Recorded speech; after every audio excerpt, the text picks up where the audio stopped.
이재명 대통령과 도널드 트럼프 대통령의 두 번째 한미 정상회담이 진행 중에 있습니다. 네, 관련 내용 포함한 정치권 이슈들 더불어민주당 김현정 의원, 국민의힘 정성국 의원과 자세히 짚어보겠습니다. 안녕하세요. 안녕하십니까? 어서 오십시오. 지난 8월 이재명 대통령의 방미 후 2달 만에 한미 정상이 경주에서 만났습니다. 관세 협상 등등이 여러 가지 주제가 있을 텐데 일단 오늘 두 정상의 만남은 어떻게 보셨는지 민주당부터 듣겠습니다. 네, 지난 8월에 미국에서 정상회담 한 이후에 이제 2달 만에 다시 이제 한국에서 국빈으로 방문해서 정상회담을 하는데 이렇게 역대 최단 기간의 정상 상호 방문이라고 합니다. 대단히 이제 역사적인 순간인데 아주 그 한미 동맹을 아주 공고히 할 수 있는 좋은 기회라고 생각을 하고요. 또 지금까지 이제 계속 양국 간에 이제 계속 협상을 해왔던 관세 협상이라든지 또는 동맹 현대화라든지 또는 그 남북 관계 이런 부분에 있어서의 다양한 부분에 있어서의 그 대화들을 통해서 관세 협상도 좀 타결이 되었으면 좋겠는데 그 언론 보도에 의하면 약간 좀 여의치 않아 보이기도 하는 측면이 좀 있지만 그럼에도 불구하고 또 트럼프 대통령이 지금 탑다운 방식의 그 이제 리더십을 갖고 있어서 또 우리가 깜짝 놀랄 그런 희소식이 나왔으면 좋겠다 이런 바람도 가져보면서 어쨌든 지금 노정되어 있는 양국 간의 그 문제들을 좀 상당히 많은 부분 전체가 아니더라도 상당히 많은 부분 해소하는 기회가 되었으면 좋겠고 또 한미 동맹 70년 넘게 이어온 한미 동맹 아닙니까? 그런 그 동맹 관계도 더 굳건히 하는 그런 계기로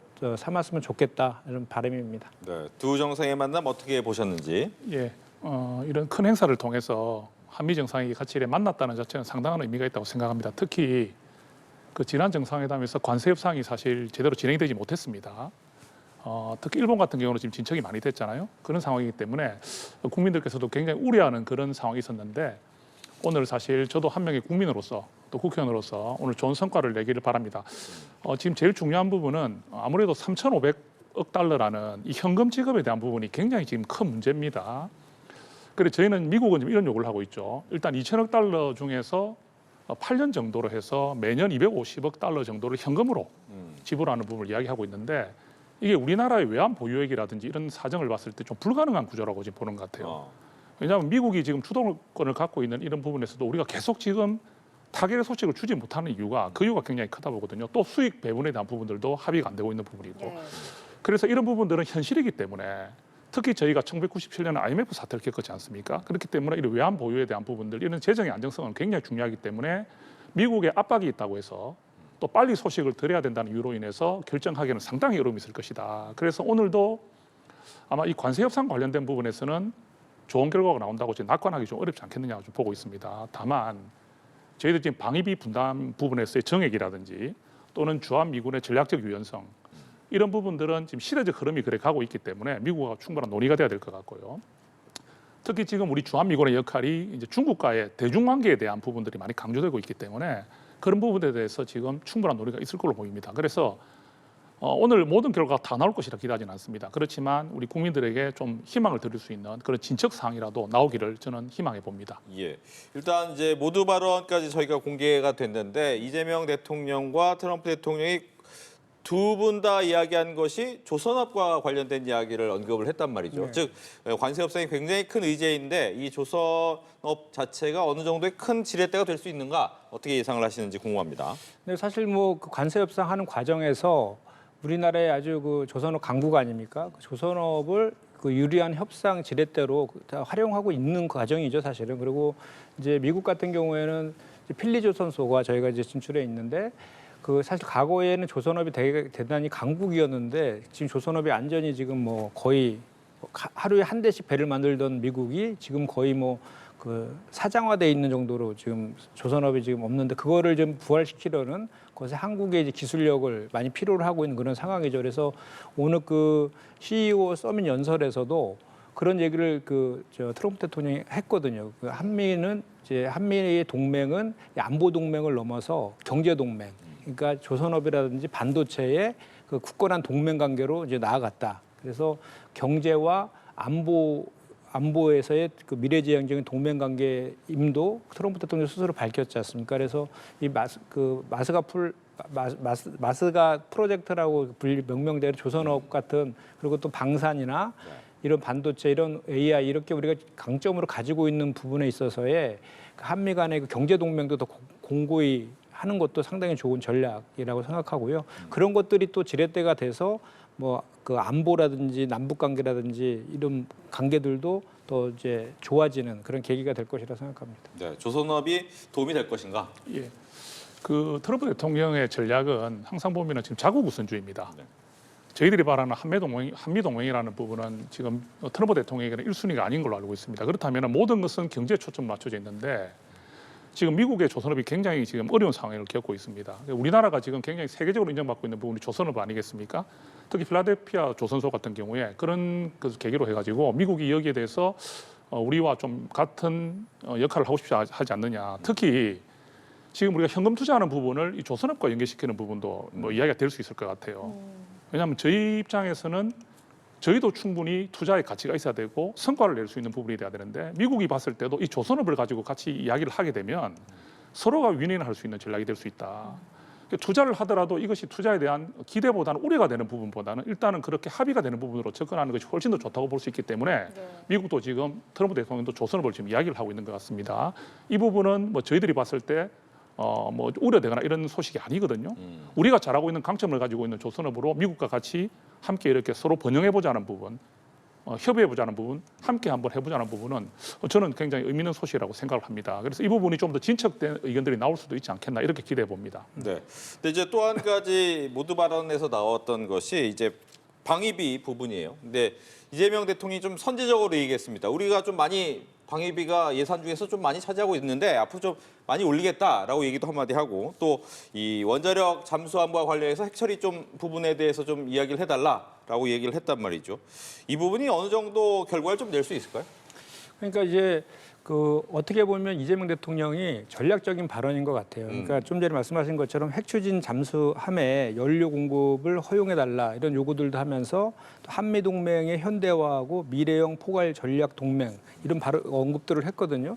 그런데 이제 사실 자주국방의 의지를 좀 밝히면서 자주국방을 한다고 저희가 방위비를 더 많이 들여서 하겠다는 게 깔려 있는 거잖아요. 그렇게 되면 미국의 그 국방비도 절약되는 그런 측면도 있고 그것은 미국도 그동안 주장했던 내용들이어서 우리의 자주국방의 그 얘기도 하면서 미국이 원하는 답도 이렇게 하면서 분위기를 좋게 가져가는 그런 전략이었던 것 같고요. 유효적절한 그런 전략이었던 것 같습니다. 그리고 이제 다만 이제 그 이 간세 협상과 관련해서는 사실 지금 간세 협상이 이제 우리 서밋 그 연설에서도 트럼프가 이례적으로 우리 이재명 대통령 대단히 훌륭하신 분이다라고 극찬도 하고 또 김정관 산업장관에 대해서 정말 탁월한 협상가다 그리고 터프한 협상가다라고 이렇게 되게 치켜 세웠거든요. 그것은 뭐냐면 그 협상하는 과정에서 우리나라가 그 퍼주기식의 협상이 아니라 정말 국익 중심으로 정말 그 진지하게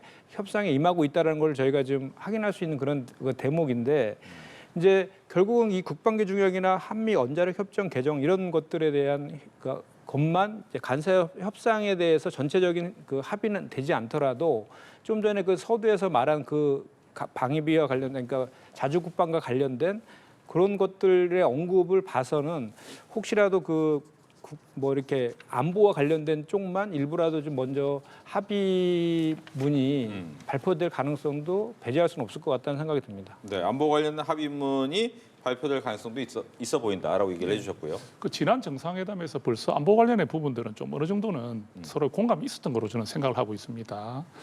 그 지금 미국의 이 정책이라는 것이 이제 지금은 우리가 보기에는 한국과의 한미 동맹이 굉장히 중요하지만 미국은 이것을 아까 말씀드린 대로 대중국 전략으로 많이 전환을 시키고 있고 또 국제 정세가 지금 우크라이나, 러시아의 이런 전쟁이라든지 또는 이스라엘과 하마스 이런 모든 지역적인 있는 부분에서 미국이 관여할 부분들이 너무 많습니다. 그렇다 보니까 미국은 지금 이런 어떤 그 우리나라와의 이런 한미 동맹 관계를 강화시키는 것도 중요하지만 이것을 본인의 자국의 방위에 어떤 좋은 쪽으로 활용할 수 있을지에 대한 고민을 다 하고 있는 것 같아요.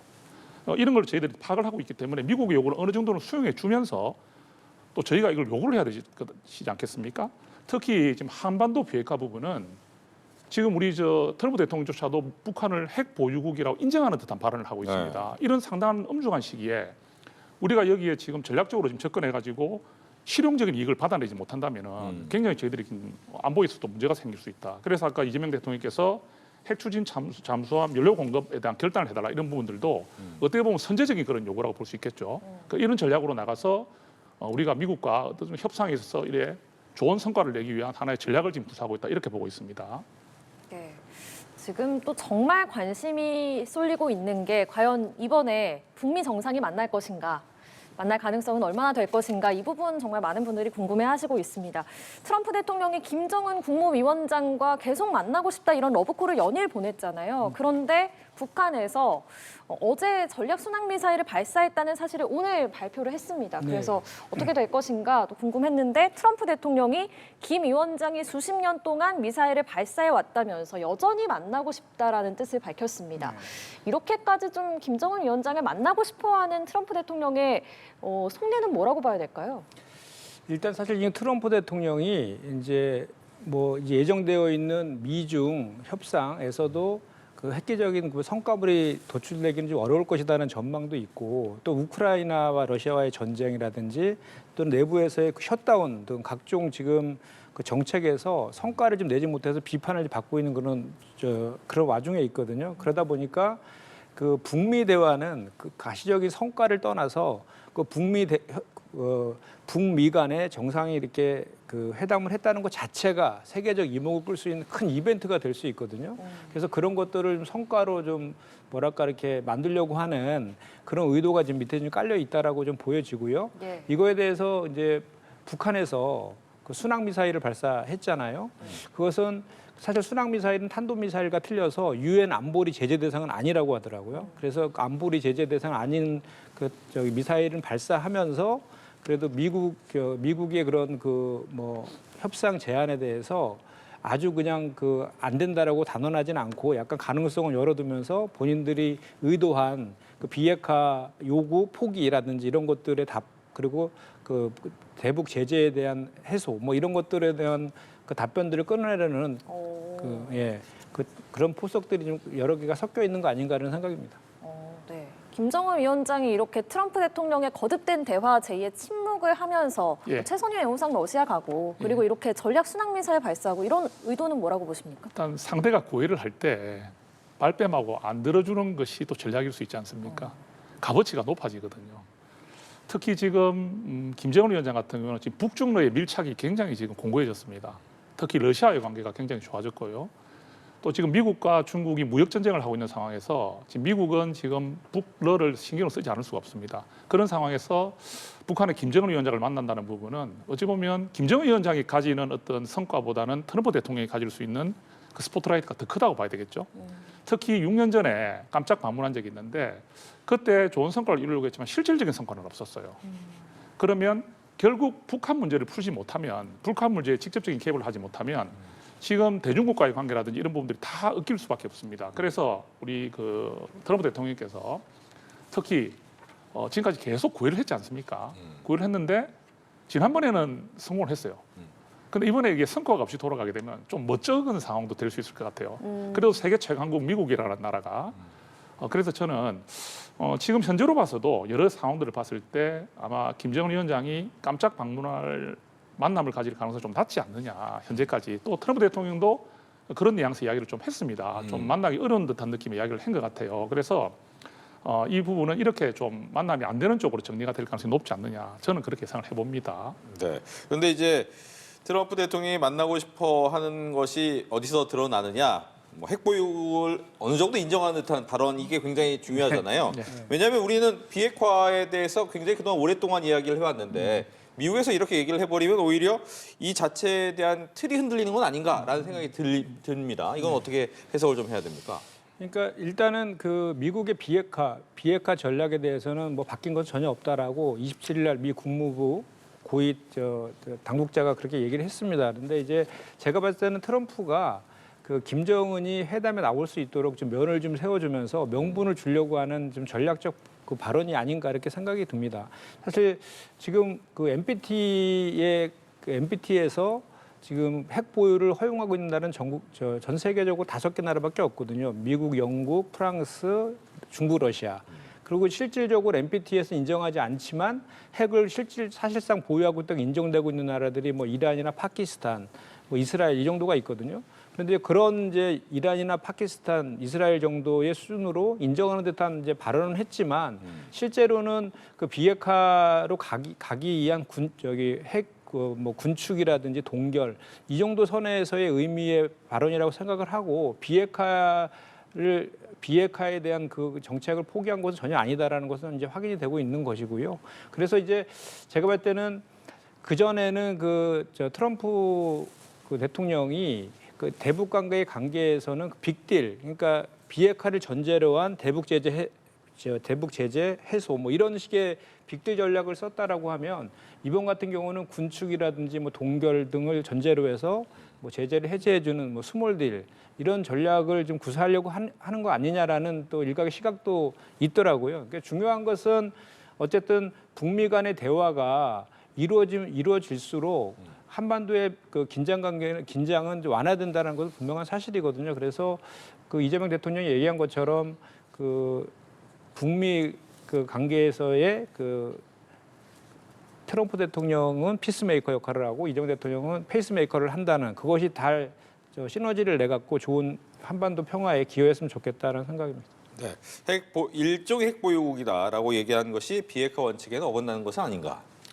그 트럼프 대통령이 말한 핵 보유국이라는 게 용인했다고 생각하지는 않습니다. 지금도 외교부 장관이 핵 보유를 사실상 인정했다고 하는 거지만 핵을 가지고 있다는 사실을 인정한 것이 핵을 가져도 좋다는 용인이라 저는 생각하지는 않습니다. 트럼프 대통령도 그런 의도로 이야기했을 거라 생각하고요.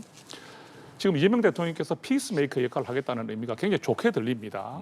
저도 거기에 대해서 뭐 부정하고 싶지는 않습니다. 다만 이게 어떤 우려가 있냐면요.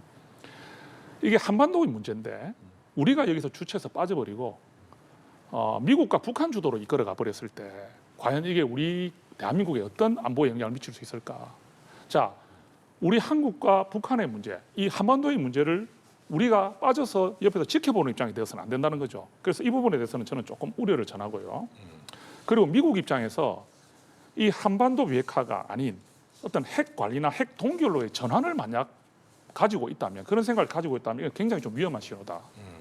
예, 그런데 어떻게 우리가 여기서 이재명 대통령께서 페이스메이커 역할에 충실하겠다고 하는 부분들도 그 말에도 좀 우리가 좋은 면만 바라기보다는 우리가 좀 생각해야 될 부분이 있다는 말씀을 드립니다. 그리고요, 이 북핵 문제 자체를 동맹의 안보 차원이 아니라 그냥 미북 간의 협상의 어떤 지렛대로 보는 시각이 반영될 수도 있거든요. 그래서 저는 트럼프 대통령은 지금 다시 말씀드리지만 자국 우선주의의 생각을 가지고 있는 분이기 때문에 이런 어떤 말이라든지 표현에 대해서 우리가 너무 집중한다기보다는 그 의도를 파악해서 대응하는 것이 더 중요하지 않겠나, 저는 그렇게 생각을 합니다. 페이스메이커라는 이 역할에 대한 우려도 정성국 의원께서 말씀을 해주셨는데 이 우려에 대해서 어떻게 생각하시는지 궁금하고, 그러면 이재명 대통령이 말하는 그 페이스메이커 역할을 하기 위해서는 구체적으로 어떤 역할이 필요하다고 보십니까? 그러니까 북미 간의 그 협상, 그 대화가 재개될 수 있도록 하는 조건들을 이제 조성해주는 역할인 것이죠. 그래서 실제로 이재명 정부 들어서서 뭐 이렇게 대북 방송 같은 것도 중단한다든지 뭐 여러 가지 이화적인 제스처들을 했었잖아요. 그에 대해서도 북한에서도 화답도 하고 그런 분위기들을 조성하는 거. 그래서 그 남북 간의 대화와 타협 이 장으로 나오는 것이 북한한테도 이롭다라는 그런 메시지들을, 그리고 그런 환경들을 계속 조성해 줌으로 인해서 또 북한 같은 경우에는 이 남북 한반도의 문제들을 미국과 단판을 짓고 싶어하는 그런 경향이 되게 강하잖아요. 지금까지 그런 태도를 보여왔고, 그렇기 때문에 그런 피스메이커 역할을 트럼프한테 맡기면서도 또 중간에서 그렇다 해서 우리 한국이 배제된 상황에서의 북미 대화는 의미가 없는 거 아닙니까? 그래서 그런 북미 대화에서의 중요한 역할들을 우리 대한민국에서 하겠다라는 의제 표명인 것이고, 그런 여건들을 조성하는 것, 그것이 페이스메이커의 역할이라고 생각합니다. 그럼 좀 주제를 좁혀서요. 이번 북미 회동과 관련해서 만약에 이루어진다면 거기서 이재명 대통령의 역할은 뭐라고 보십니까? 지난번에 우리가 트럼프 대통령이 우리 한반도 비핵화 빈부정대를 방문했을 때도 문재인 대통령이 사실상 좀 떨어져 있는 입장이었어요. 직접 그 함께하지 못하고 약간 떨어져 있는 느낌이 들어서 굉장히 아쉬웠다는 말을 많이 하거든요. 지금 우리 김여정 의원님의 그 말씀은 공감을 합니다. 대화 분위기를 조성해서 만나게 하는 역할을 하는 데서의 페이스메이커 역할 좋죠. 자, 그렇다면 북미가 정말 만나게 된다면 이 상황부터의 이재명 대통령 역할은 무엇이 돼야 될까요? 그냥 알아서 해라고 내버려 두는 게 맞는 건 아니지 않습니까? 그래서 우리가 지금 말씀하신 그 페이스메이커 역할이라는 자체는 대화 분위기를 조성하고 북미가 만날 수 있는 여건을 조성하는 부분에서의 역할은 하되 그 이후에 정말로 이제 협상이 들어가고 만남이 이루어진 이후에 우리 대한민국 정부 이재명 대통령의 역할이 무엇인지에 대한 이야기도 이제 나와야 된다고 저는 보는 거거든요. 그래서 당장 만나는 자체가 눈에 띄고 반가운 소식인 것 같고 우리에게 의미를 주는 것일 수 있지만 그 이후에 일어날 일에 대한 대비들도 굉장히 많이 하고 있어야 한다. 우리가 거기서 대화의 주체에서 빠져가지고 한반도의 이 평화의 주도권을 북미에 주었을 때 과연 우리 대한민국이 가지게 되는 그런 위상이나 앞으로의 결국 우리의 책임 아니겠습니까? 그 부분에 대한 신중한 접근과 고민이 필요하다 이렇게 봅니다. 네. 지금 이재명 대통령은 또 이제 아무래도 에이펙 자체가 다자 많은 나라가 오기 때문에 많은 나라의 정상들과 만났는데 시진핑 중국 국가주석과는 한중 정상회담. 시진핑 주석은 약 11년 만에 우리나라에 오는 거고요. 뭐 또 다카이치 신임 총리는 일본의 새로 총리가 되면서 우리나라와 또 정상회담을 하게 되는데 한중 한일 정상회담에서 주목할 점 어떤 게 있을까요? 네. 일단 지난 윤석열 정부 3년 동안에 지금 그 미국 중심으로 그 진영 외교, 가치 외교에 좀 치중해가지고 중국과의 관계가 많이 악화되어 있었지 않습니까? 그래서 이번에 그 한중 정상회담이 양국 관계 복원의 출발점이라고 이제 대통령실에서 밝혔는데 네. 그런 그 관계 개선에 좋은 기회를 잘 살려야 되겠다는 말씀을 먼저 드리고요. 그리고 그래서 이제 뭐 예를 들어 한미 동맹은 이제 굳건한 거 아닙니까? 그래서 한미 동맹 해치지 않는 범위 내에서의 한중 간의 관계를 개선하는 양국의 그 이익을 같이 공유할 수 있는 것들을 찾아내는 게 중요하다라고 보여지는데 그러기 위해서는 이제 뭐 지금 그 북한에서의 지금 트럼프도 계속 언급하고 있는 북핵 문제라든지 또는 이제 공급망 안정화 그리고 이제 그 중국에 대한 우리가 경제에 대한 관련도가 상당히 높지 않습니까? 수출이나 이런 거, 이런 통상 협력 등에 대해서 좀 물꼬를 트였으면 좋겠다라는 것이고요. 그 중에서 특히 이제 공급망 안정화 관련해서 집중적으로 좀 논의할 것으로 좀 예상이 되거든요. 그래서 지금 반도체라든지 뭐 우리 배터리 이런 핵심 원자재라든지 소재 부품의 안정적 수급 같은 걸 좀 확보하고 중국에 진출한 우리 한국 기업들이 경영 활동에 좀 어려움이 없도록 그렇게 그런 환경들을 조성하는 것이 한중 정상회담에서 우리가 좀 얻어야 될 그런 그 성과들이 아닐까 이렇게 생각합니다. 네. 한중 한일 정상회담. 예. 그 다카이치 신임 총리의 그런 성향 자체가 아베 총리의 정책을 많이 계승하는 듯한 느낌입니다. 언제든지 역사 문제로 해서 충돌이 일어날 수 있고 또 지금 우리와 해왔던 그런 여러 가지 인식들에 있어서 차이가 있는 것 같습니다. 그렇지만 서로가 지금 셔틀 외교를 갖다 지속적으로 뭐 진전시킨다든지 이런 식으로 서로 노력은 할 것 같아요. 그래서 저는 일본과의 관계는 지금 미국을 중심으로 하는 또 이 평화 체제, 그러니까 한미일 안보 협력이 또 중요하기 때문에 그런 형태는 유지해 가면서 우리가 역사 문제나 이런 것으로 충돌하지 않도록 서로가 노력하는 그런 관계로 가지 않겠나 생각이 듭니다. 한중 관계 같은 경우는 우리 2017년에 그 사드 배치 이후에 사실 중국의 한한령이 지금 이제 여전히 지속되고 있는데 이 부분이 해제될 가능성이 좀 있었으면 좋겠다 이런 생각을 좀 하고요. 근데 최근에 보면은 우리 서해 쪽에 중국이 무단으로 서해 구조물을 설치해가지고 그 분쟁 수역에 대한 어떤 통제권을 강화하는 지금 이런 모습을 보이고 있습니다. 그래서 지금 이런 부분들에 있어서 충돌 여지도 지금 많아요. 그렇기 때문에 이번 정상회담을 통해서 이런 여러 가지 좀 난제들을 풀어내는 그런 기회로 삼았으면 좋겠습니다. 근데 제가 아까 한일 정상회담 얘기를 지금 안에 빠뜨려가지고 이제 한일 정상회담 하면 항상 우리가 이제 그 과거사 문제 때문에 발목을 잡힌 경우가 많았잖아요. 그래서 과거사 문제를 잘 관리하면서 미래 지향적으로 한일 관계를 정립해나가는 것이 대단히 중요하다라고 생각하고 이재명 대통령도 그 한일을 앞마당을 같이 쓰는 이웃이라고 표현하면서 그 대일 관계에 대단히 공을 들여왔잖아요. 그래서 그 전에 이제 이시바 내각에서도 한일 관계가 상당히 이제 호전됐었는데 그 다카이치 그 내각 같은 경우도 보수 성향이긴 하지만 한일 협력의 중요성을 대단히 강조하고 있더라고요. 그래서 이번 그 정상회담을 계기로 해가지고 뭐 한반도 비핵화의 문제라든지 또 이제 한미일 간의 안보 협력도 대단히 중요한데 그 전제가 바로 한일 간의 관계 개선이거든요.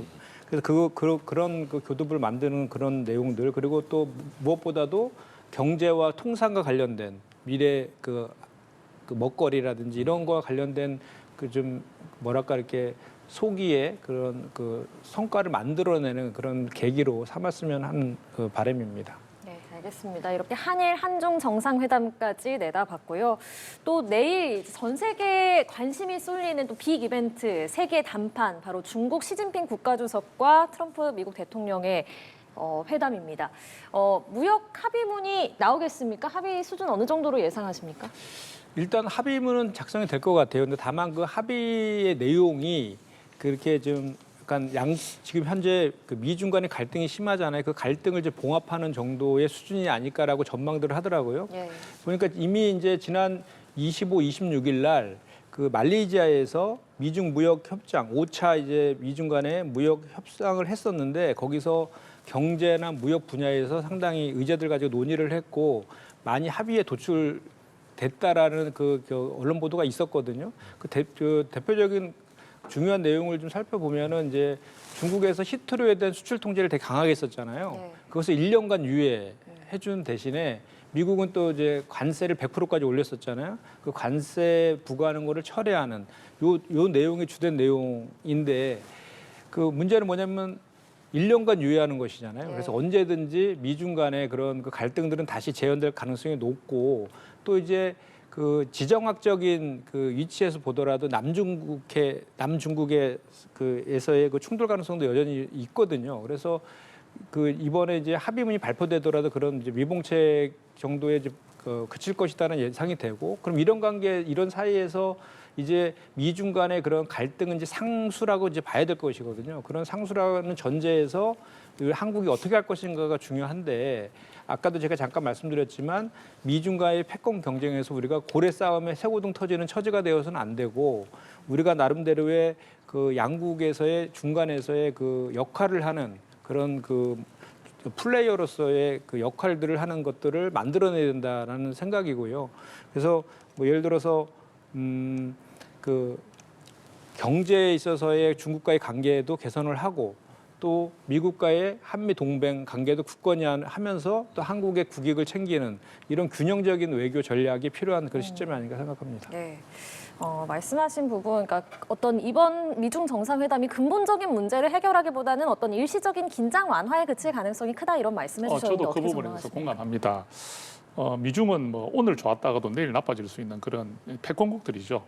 이걸 한마디로 좀 요약을 하면요. 이번 경우는 완전하고 포괄적인 합의는 어려울 것이다. 부분적인 타결 쪽으로 갈 가능성이 높고요. 핵심은 히토류 수출 규제 1년, 그리고 관세 100% 유예 조치 이 두 개를 맞바꾸는 형태의 이게 핵심이라고 생각이 듭니다. 그래서 아무래도 트럼프 대통령의 성향이나 시진핑 주석의 성향이 좀 물러서지 않으려는 성향을 갖고 있기 때문에 무역 전쟁, 무역에 대한 그런 어떤 갈등들은 언제든지 일어날 수 있다. 그래서 이번에 이 미중 정상회담이 있는 부분은 타결에 대한 부분에 이런 부분들이 좀 한계가 있지 않겠나 이렇게 좀 예상을 해봅니다. 여기에서 우리는 이제 아까 우리 김 의원님 말씀하신 대로 미중이 어떻게 합의냐에 따라서 우리 영향을 많이 받지 않습니까? 예. 이런 상황에서 첨단 기술 등 주력 산업의 부품과 소재 수급에 대해서는 긍정 영향이 올 것 같아요. 그리고 이 다자간 안보 협력에 대해서 저희가 좀 긍정적인 소식을 받을 수 있지 않겠나 이렇게 생각합니다. 네. 알겠습니다. 이런 가운데 중국 외교부에서 30일에 부산에서 미중 정상회담을 치르겠다라고 공식 발표했다는 속보가 들어와서 전해드리겠습니다. 이 속보 전해드리면서 저희는 두 분과 여기서 인사 나누겠습니다. 김현정 더불어민주당 의원, 정성국 국민의힘 의원과 함께했습니다. 고맙습니다. 고맙습니다.